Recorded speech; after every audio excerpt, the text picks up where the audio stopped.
Good morning, Morav Rabotai. The learning today is the Irun Nishmat Makiel Ben Oyim Tov, sponsored by Lev Sinanyev. Any further sponsorships, please contact Rabbi Babayev. As we mentioned this week, Mincha is 4:30. Please try to make sure that come on time. The halacha regarding knots is a good question. We said Kesher Shel Kayama, a permanent knot, is something that becomes problematic either on a rabbinic level or perhaps on a Torah level, and a non-permanent knot can range from being rabbinically prohibited or being mutar.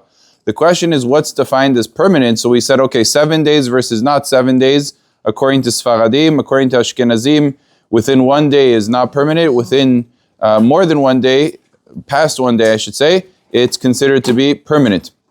So that's a little bit of a disagreement. But the question, there's a more fundamental question, is it subjective or objective? Meaning, do we go based on the individual or do we go based on the knot or the typical person? I'll give you an example. Let's say a person's tzitzit gets undone and he wants to fix it on Shabbat. And he says to himself, you know what? I'm going to go ahead and I'm going to fix it.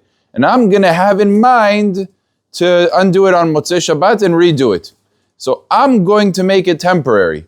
But in general, when a person makes a tzitzit, it's not meant to be for 1 day, it's meant to be forever.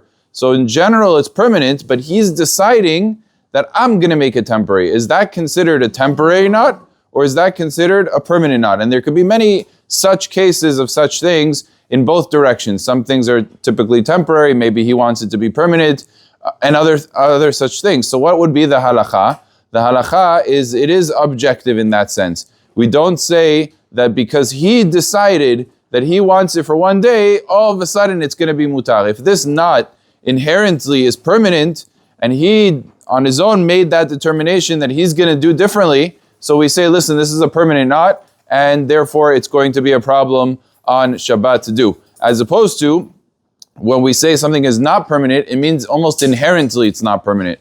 Let's say, as an example, a person had a guitar, and one of the strands of the guitar broke, and he tied it together. So by definition, that's not going to be permanent because it's not going to make a good sound. So he's going to need to replace the whole string. And he knows it, so he only did it for the short time. That's considered a temporary knot. Now that would still be asul perhaps to do on Shabbat because of metaken kli. It's a different reason why it would be asul. But nevertheless, that you can make an argument is not permanent. But to go ahead and to take something that definitely should be permanent, let's say for example, they want to fix the eruv, and they say, okay, we're just going to tie it for Shabbat, then we're going to undo it and redo it.